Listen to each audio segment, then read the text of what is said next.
Good afternoon, everybody. My name is Kevin Wong, and I'm going to be the host for today's Old Schoolhouse lecture. The Old Schoolhouse lecture series is a partnership between the 29 Palms Historical Society and the Desert Institute, and this lecture series was created 17 years ago. Today's program is one of 10 monthly lecture discussions held on the second Friday. Normally, this program is conducted at 7 p.m. However, Ben Ehrenreich, who is our presenter today, is currently in Amman, Jordan, so the time difference would not allow him to be lucid and wide awake if we did it at 7 o'clock. So we have accommodated him and everybody else to do this at noon, so we will get started shortly. I want to thank everybody who has logged in. And welcome to the program. Before we begin, we want to take a moment to respectfully acknowledge the indigenous peoples who have stewarded the land we are on for time immemorial. We recognize their past, present, and their future. Since I am in Joshua Tree National Park and in the town of 29 Palms, we recognize the Mojave, the Cahuilla, Serrano, Chemehuevi, and the 29 Palms Band of Mission Indians. So today we have Ben Ehrenreich, and he is the author of the book Desert Notebook. And the title is a little bit longer than that. So rather than me reading it off, I'm going to introduce Ben and let him take over at this point. So welcome, Ben, to our program. Thank you, Kevin. Thanks so much to the Desert Institute for inviting me to give this talk. And thank you all for being here, wherever here means for you. For me, it's pretty far away from where you are. As Kevin mentioned, I'm in Amman, which is in the highlands overlooking the Jordan Rift Valley and the westernmost corners of the Syrian desert, which stretches east to the Euphrates and south to the Arabian Desert, parts of the world that make brief appearances in the book that I want to talk to you about today, Desert Notebooks, A Roadmap for the End of Time. As the title suggests, it is a book about the desert, more the Mojave, where I used to live, than the Syrian and Arabian deserts, where I, to my surprise, find myself right now.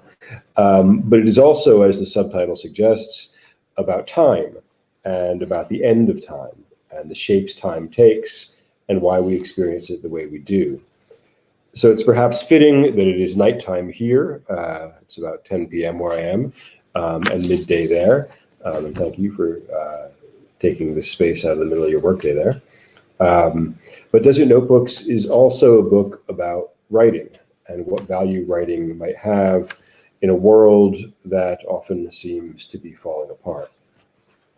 Along the way, the book touches on, among many other things, the overthrow of the Quiche Maya Lords of the Dead, the feminist archaeologist Maria Gimbutas, progress as a theory of white supremacy, the racism at the root of Hegel's concept of history, the figure of Lilith as she appears on ancient Babylonian tablets in the Kabbalistic literature and in 19th century European novels, paintings, and verse, Jorge Luis Borges' obsession with prison cells, the great northern Paiute prophet Wovoka, and the massacre of the Lakota Sioux at Wounded Knee, the Romanian fascist theorist of religion Mircea Eliade, petroglyphs, cuneiform, Las Vegas, stars, the maddening arrogance of the anthropologist Claude Lévi-Strauss, the lonely death of the critic Walter Benjamin, the 17th century German shoemaker and mystic Jacob Boehme, and the great 19th century insurrectionist Louis-Auguste Blanqui, the Chemehuevi god Coyote's 4 penises, and especially his sky penis,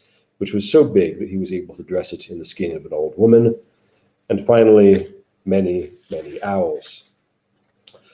I started writing this book in late 2017, a little more than a year after Trump's election. I know the last 2 years have been, for pretty much all of us, weird and painful ones. But that year was pretty weird and painful for a lot of us too. I'm sure you remember it, the dizzying, nauseating pace of the crises, the revelations, the outrages, the scandals, a new horror every day, and sometimes more than one a day. We weren't used to that yet in the United States, and we were just beginning to get used to it when the coronavirus hit and time seemed to break down again. But in those days, it felt all too fresh. Not only political certainties, but our very grip on time itself seem to be slipping away. I tell the story in the first chapter of the book. I was living in Joshua Tree at the time, in the Mojave Desert, and I went out for a hike with two friends. I'll read you a little bit from the book, from that brief introduction at the very beginning.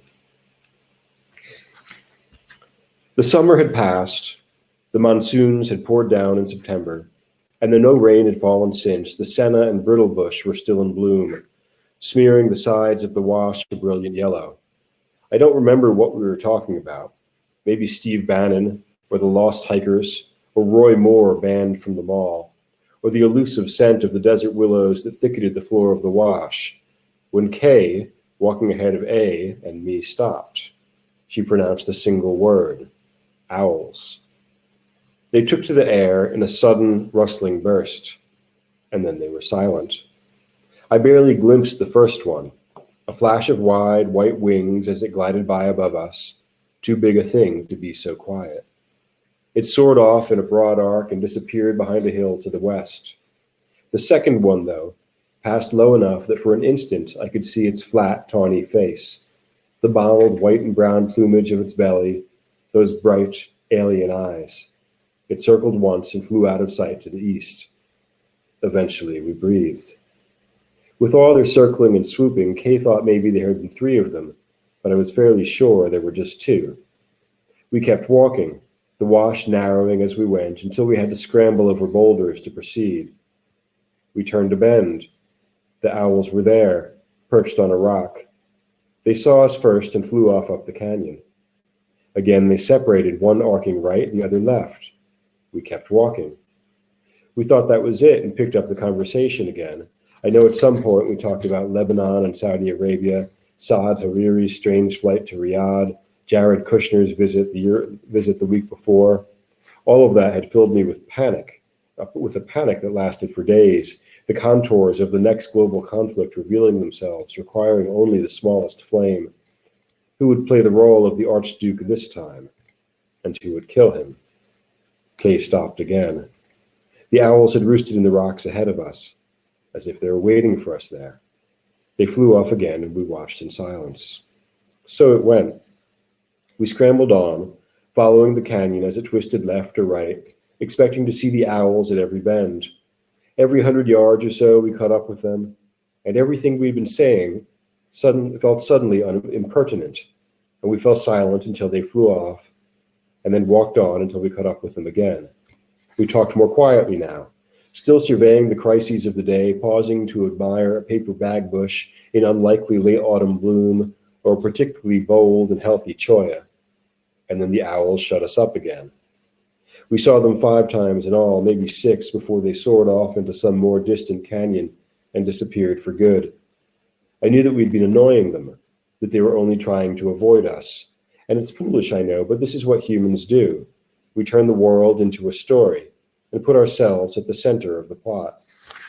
And I found it hard not to imagine, or to want to believe that they'd been leading us onward all along, that they were trying to tell us something, or to show us a path, one that led deeper into the wilderness, away from the highway, away from the car. Before we said goodbye that night, in the parking lot of the town's one Indian restaurant, the conversation turned to writing. A and K are both writers. It was getting harder, we agreed, to muster faith in any of it, to care at all about lit world battles that once had seemed so important, or even in the face of real planetary disaster, glaciers melting, oceans rising, droughts and fires and famines and floods, to care about something we had once confidently called literature. No matter how pointless things may have felt at any given moment, A said, you could always tell yourself that you were taking part in a conversation, an exchange that stretched back into the immeasurable past and on into a future that you couldn't yet imagine. That was the conceit. Not progress, but continuity at least. You could tell yourself that it was the conversation that mattered, this stream of voices flowing through the centuries, this ancient, almost sacred thing that is bigger and deeper than any of us alone. But what if it's going to end soon? What if someone in a generation, perhaps 2, will write the very last word? What if the future does not include enough human beings to keep the conversation going? What if it drifts off like a party at the end of the night, with only a few drunks left mumbling in the corners? What if the humans who remain are too busy surviving to tend to the books and the servers? What if literacy has a horizon, and it's near? Isn't it all just noise then? That should give you some idea of what's at stake in this book, and what is, I think, at stake for all of us. And it may sound grim, but strangely enough, it didn't at that time, and still doesn't to me, feel grim. And I don't believe this book is either. I should add that we were laughing, or smiling at least. Really, I mean it. We were talking about the end of time, and the increasingly probable destruction of everything we knew and loved. We didn't relish any of it, but in the context of the walk we had just taken, time took a different shape. The desert enforces its own perspective.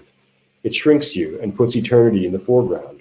If you're open to it, and don't mind a diminished role in this drama, it insists quietly on the surging beauty of all things and non-things, living and dead and not formally alive.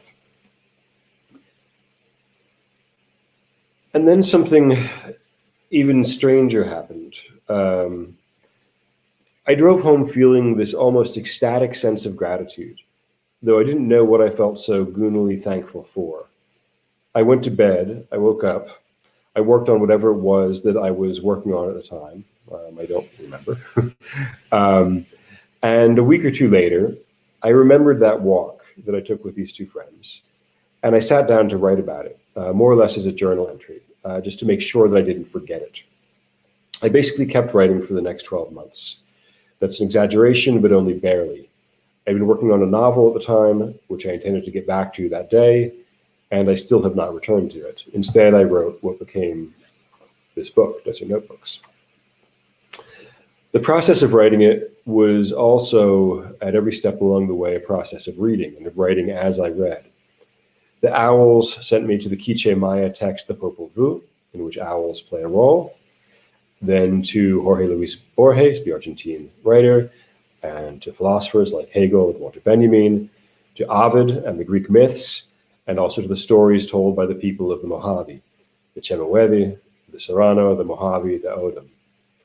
And later to the extraordinary work of a scholar named Martin Bernal, called Black Athena, which is about the way European scholars in the 18th and 19th centuries scrubbed their understanding of ancient Greek civilization, of its links to and roots in Africa and Asia, and constructed thereby a sort of ethnically cleansed mythology of Western origins.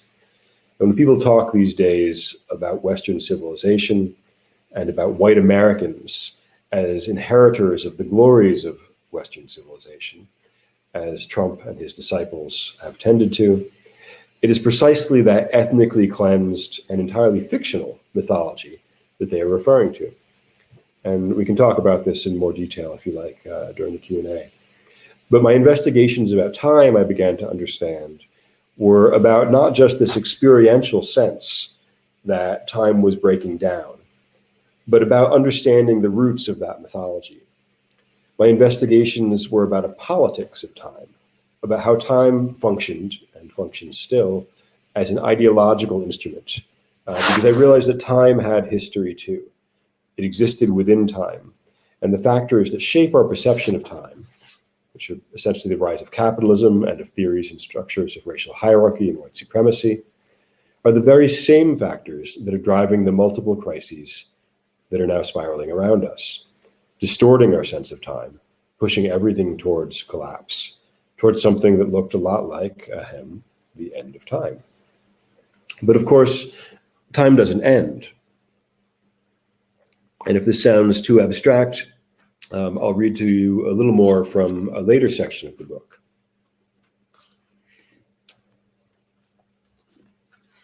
As soon as I can find the page, okay. Until recently, most Europeans bore this burden lightly. Wars, famines, and plagues came and went, announcing little more,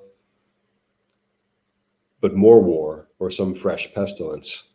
Christ's return hung like a lantern at the end of time, and though some might pray that it hurry, or be certain that it was nigh, time nonetheless lazed past, according to the rhythms of the plow and the scythe, the wheel of the saints' days, and the opportunities for rest and carousal that accompanied them.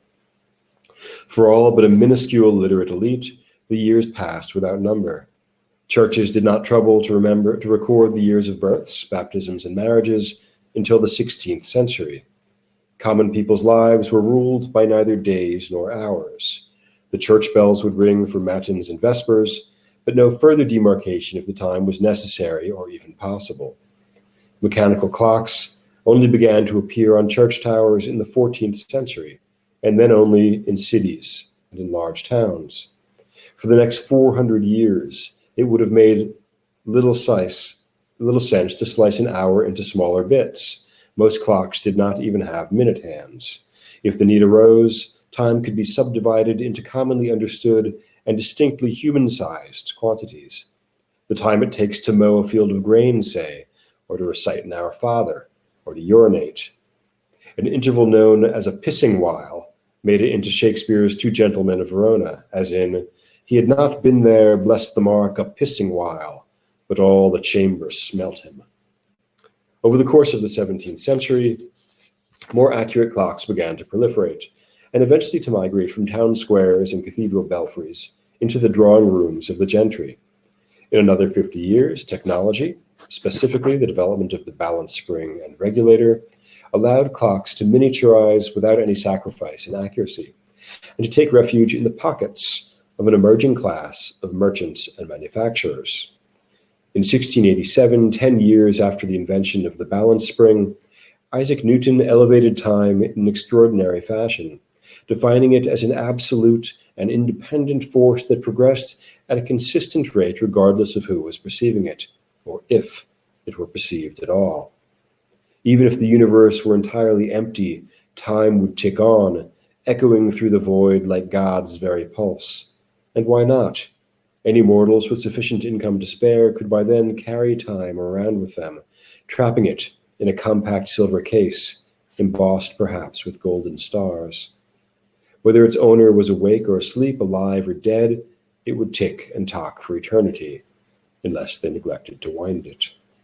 By 1760, the personal timepiece had become sufficiently widespread that a British satirist would complain that, "Sir, will you have your clock wound up?" had become the common expression of streetwalkers. Over the course of the next century and a half, time, once the property of none and all, would belong to the rich and the powerful. First to the factory owners, then the railway magnates, then to politicians and military men, divvied up according to the needs of capital and conquest. Technology, the British historian E.P. Thompson observed, was never the decisive factor. Though the key horological innovations had occurred decades earlier, the general diffusion of clocks and watches in England did not take place until the 1790s, at the exact moment when the Industrial Revolution demanded an exact synchronization of labor. Large-scale industrialization, Thompson argued, had reconfigured labor. Workers who had once bartered their skills or their strength now hired out their time. They were paid by the day or the hour rather than the task or the piece. In a very literal sense, time became money. It became something wholly abstract, something independent of our bodies, of the circulation of our blood and the transit of our thoughts and desires. It could be used or misused, spent or wasted, even stolen. Moments of inactivity were suddenly transformed into something that would have been nonsensical a few years earlier, a theft of time that vigilant managers strive to guard against. The ironworks in Swalwell in northeast England, which was for a little while the largest factory in Europe, was the first to employ a monitor tasked with noting every worker's arrivals and departures to the minute, and with guarding the clock to prevent workers from setting it forward or back. Power over time had become power over labor, which is to say, over people. It was at the same moment, which was also the moment of revolutionary upheaval in France and in Haiti, of Condorcet's frenzied ode to human progress, and by many measures the beginning of the modern era, that with the development of the coal-powered steam engine, the industrializing societies of Europe and North America began releasing sufficient carbon dioxide to eventually alter the climate of the Earth. It was then, too, that the stars began to disappear from the skies of the cities and towns of Europe and North America, and from the consciousness of their inhabitants, smeared away by the smoke of all those factories and by the glow of the gas lamps that in the early decades of the 1800s were beginning to illuminate the streets of European capitals. But this book is also about the desert, and the desert told me something very different about time. I had moved from Los Angeles to Joshua Tree in 2016, just after Trump's election, and that was a coincidence, but it turned out to be a very good moment for a major shift in consciousness, which is what the desert can give you, as I'm sure many of you who are listening to this are well aware. Very quickly living there, your sense of time shifts. Not much happens often in the course of a day, but at the same time, a lot does. The wind blows, and you know it's the wind and the rain and the slow trickle and sometimes the sudden rush of water through the rocks that over millennia have shaped the landscape all around you. You see and feel the rhythms of the seasons, the heat and the cold and the rain, and you see and feel and hear the smell how other living things respond to these changes, blossoming and opening themselves when there's water enough, shutting themselves down and hiding themselves away when there's not. And you begin to understand that talking about time is just another way of talking about life, which has rhythms of its own if you care to listen. The stars come out at night, and over the course of a few weeks or months or years, you can watch the sky change and gain a sense of time that is wider still. I'm going to read a little bit more. This is from earlier in the book. I'm jumping all around.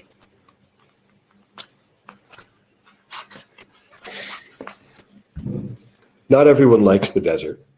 I've loved it since the first time I came out here alone. Not to Joshua Tree that time, but farther north and east to Death Valley. This was 18 years ago. I had messed my life up in a number of ways that at the time felt irreparable. Being young and overly literal, I decided to head for the lowest spot in the hemisphere. I drove out from LA, wrapped a scarf around my head, and walked out beneath the brutal sun over the salt flats in Badwater Basin. The earth was cracked and crusted white, the heat quivering above it. I doubt I brought much water. I didn't make it to the very lowest point. It was too hot, and walking out there, the salt crackling beneath my boots, I started laughing and couldn't stop.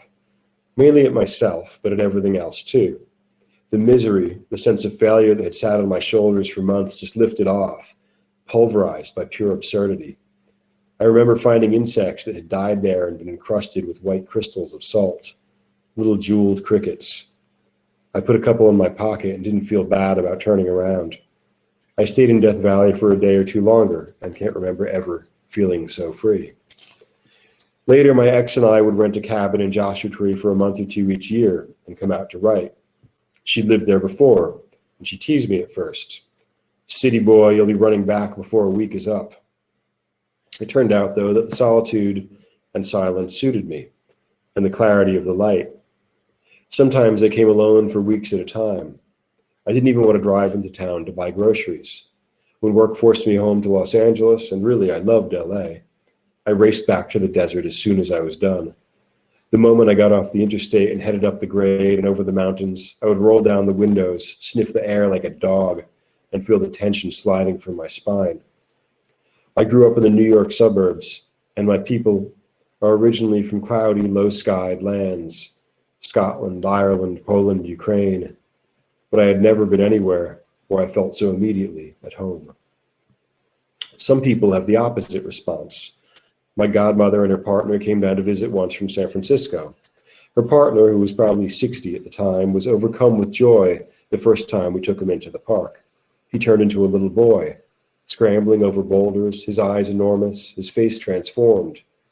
But my godmother felt uneasy and exposed. Everything was sharp. There was too much death around. She missed the nurturing embrace of leafy green plants, moisture, and abundance. Other friends have had the same reaction. It's not an aesthetic aversion so much as an existential allergy. They feel dread, something approaching panic. They see only emptiness and the bare cruelty of nature, though the forest and the coast are no less cruel. I tried to explain that what I saw around me was not just death, but right next to it, sharing the same space, the urgency, brilliance, and stubbornness of life. You couldn't always see it, and never would if you didn't look. But everything was alive. Even the rocks and the dirt are alive. I don't mean that in some mystical sense, or not only in that sense. A cryptobiotic crust of microorganisms, bacteria, lichens, mosses, algae, fungi covers the desert floor. An invisible web of fibrous tentacles that allows the soil to absorb the rain and resist the wind, sheltering the roots of plants and the animals that tunnel and burrow down there, protecting everything that skitters beneath the surface of the scene. Lichens splash the rocks with brilliant greens, yellows, reds. Life thrums through this place like a current, coursing through matter that is anything but inert. A barrel cactus, a brilliant neon pink, growing alone in a crevice, anchoring itself in a few inches of sand between the rocks. Rodents that will never in their lives drink a sip of liquid water, survive solely on the sparse moisture in the seeds they so nervously eat. The spring of a jackrabbit startled in a wash, the speech of ravens, and at night of coyotes and of owls. In the spring, after a New York weekend's worth of rain stretched out over the entire winter, it all bursts forth in wild celebration. Shrubs that seemed leafless, dry, dead for months revealed themselves in sudden and outrageous color, like drag queens at a ball. Some of them bide their time, waiting for the late summer downpours, and only then in August or September showing themselves in brilliant yellows, purples, blues. Yes, death was everywhere. Death was everywhere too, and more obvious here than in the fir and redwood forests of the north, or the oak and chaparral that roll over the hills along the coast. There are rattlesnakes and mountain lions, and the heat is surely lethal. There are creatures out of nightmares. There's a giant wasp bigger than a hummingbird that lays its eggs in the flesh of living tarantulas so that its offspring will have something to eat the moment that they hatch. There's a lizard that shoots blood from its eyes to scare off predators, a shrike that impales lizards on yucca spikes so that it can eat them at its leisure. Sometimes you see them suspended like a warning, the corpses of heretics left hanging from the ramparts.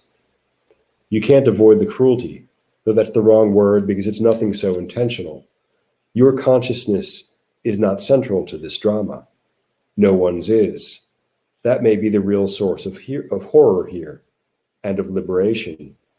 Whatever you imagine is unique about yourself, whatever you think matters, the coyotes don't care, and the owls don't care, and the stars most certainly don't. The desert would be fine without you. It will be. Even if in our heedlessness we wipe out half the species in it. The desert practically shouts that at you all day and all night. That it and life, in all its resiliency and multiplicity and magic, pulsing force, will go on, whatever we do or don't do, whether we're still here or not. I wish I could see you all out there, or even be in the same room with you. That will have to wait. I guess I'll wrap up by suggesting, and if you like, we can talk about this more in the Q&A, that what I experienced in the desert, I also found everywhere I looked in human history. That same magic pulsing force, life surging forth, even in the darkest spots, the ones in which we assume that only death exists, and barrenness. We've, all of us, been through a lot this year. Whatever seemed stable has revealed itself as fragile, vulnerable, precarious. Many of us have lost loved ones, lost jobs, lost income, lost our health, lost our sanity, and nearly lost our own lives. We've been unable to see our friends and our families, and to spend time with those who bring meanings to our lives. We've certainly lost a sense that time is something that flows fluidly and that we can count on the stability of its flow. We have a concrete sense of how easy it is for something as apparently sturdy as a nation to crumble before our eyes. Our country raced to the very edge of the abyss in January, which is only 5 months ago, and has backed only a few inches away from that edge.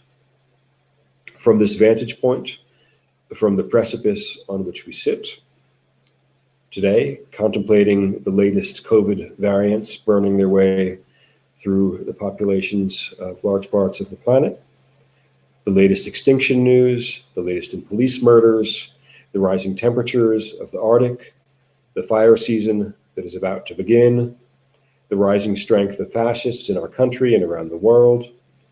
It can be tempting to look behind us and around us and see only the disasters, the genocides, all the gathered catastrophes on which the current catastrophe rests.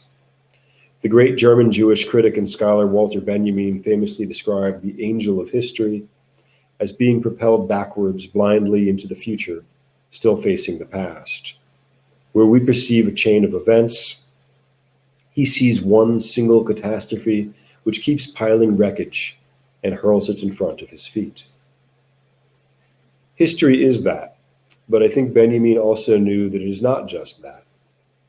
In the same essay, Benjamin wrote about what he called the time of now, capital N now, by which he meant to point, I think, towards a more voluminous understanding of the present that includes all of the past and all possible futures within it, that is pregnant with them in every fraction of every moment, a notion of time that is writhing and ready to burst with all that it carries. And to help blast it open was, in Benjamin's understanding, a revolutionary act and our only hope of salvation.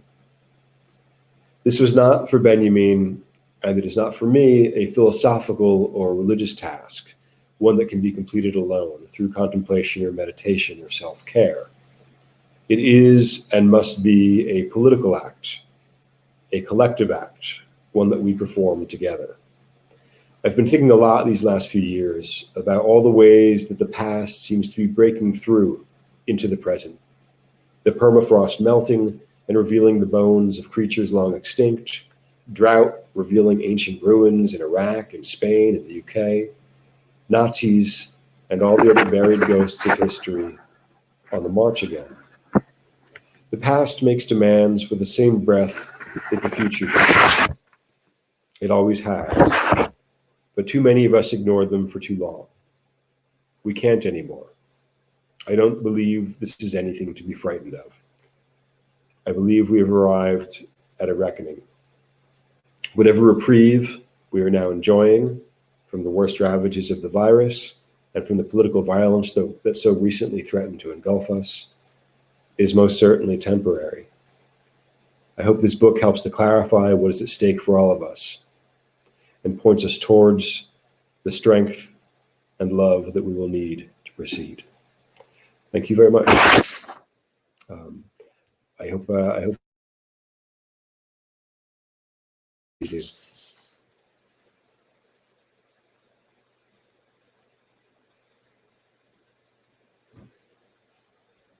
Well, I see one from Lorraine. Do you have any observations of differences or similarities between the Mojave Desert and the deserts I'm in right now?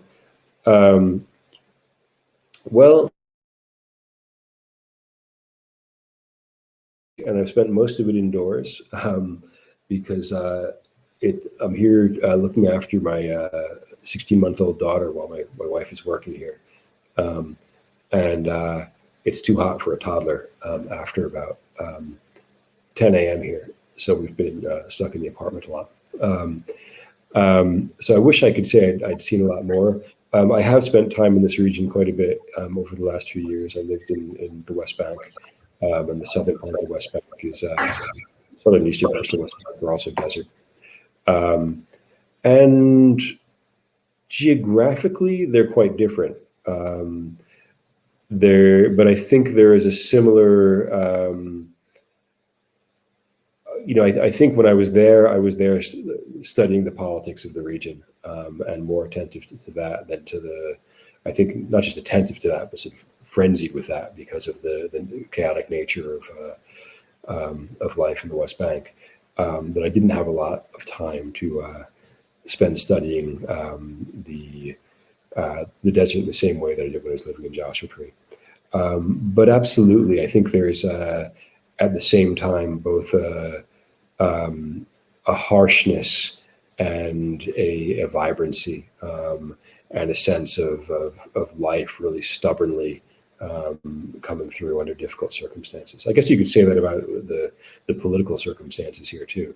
When you see them on, if you only follow what goes on in Palestine from the American news, you understand a situation of darkness and violence and death. And if you spend time living there, you find all of that, but you also find humor and vitality in life, and love, and all of those things coexisting. So I'm not sure if that answers that question well or not. Hi, Ben. It's Kevin again.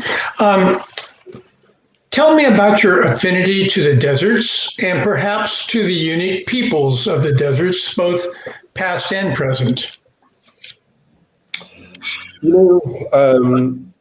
I think when I first moved, long before I moved to the desert, when I first started going out to Joshua Tree and spending time there, which was usually a month here, 2 months there, over the course of several years. One of the things that I liked the best, a lot of people move to the desert because they don't want to necessarily be talking with other people that often and running into them all the time, and they want some space. And the people that end up in the desert are frequently oddballs, and I felt pretty instantly at home among them. And I think there's also something about the desert that cuts through a lot of the sort of protective layers of bullshit that we build around us when we live in a city. I think when I first moved out to the desert, I was always a little surprised that when somebody asks you how you're doing, even just if you're going into town to go to the grocery shop or something, somebody asks you how you're doing, they kind of expect an answer. And if you ask somebody how they're doing, they're going to tell you. And if you're coming from LA, like certain people say, "Hey, how you doing?" If you say anything other than "cool, fine," you're imposing on their space. But I found living in the desert that one very frequently, because there was nobody was trying to protect themselves in that way.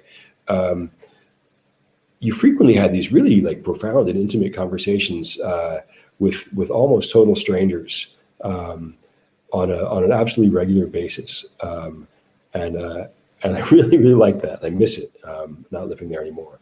And the other half of your question about the people indigenous to the desert,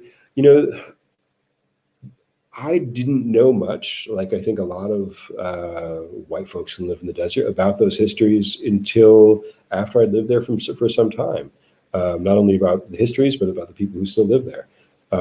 And started making a point of looking into it, reading, and learning as much as I could, and was really profoundly moved by everything that I did learn, both the horror of the early white settlement of Southern California, which was absolutely genocidal, but also the world, as far as I could read from various tales that described the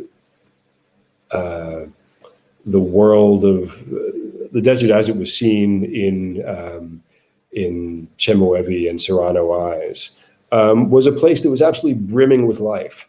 And it was a place of humor and drama and sex, often very strange sex, and just extraordinary vitality, and could not have been more different from the European notions that came to the desert and saw it as a place of barrenness and death. So I found that both moving and crucially important to I think what we'll all need to survive together. I see more questions.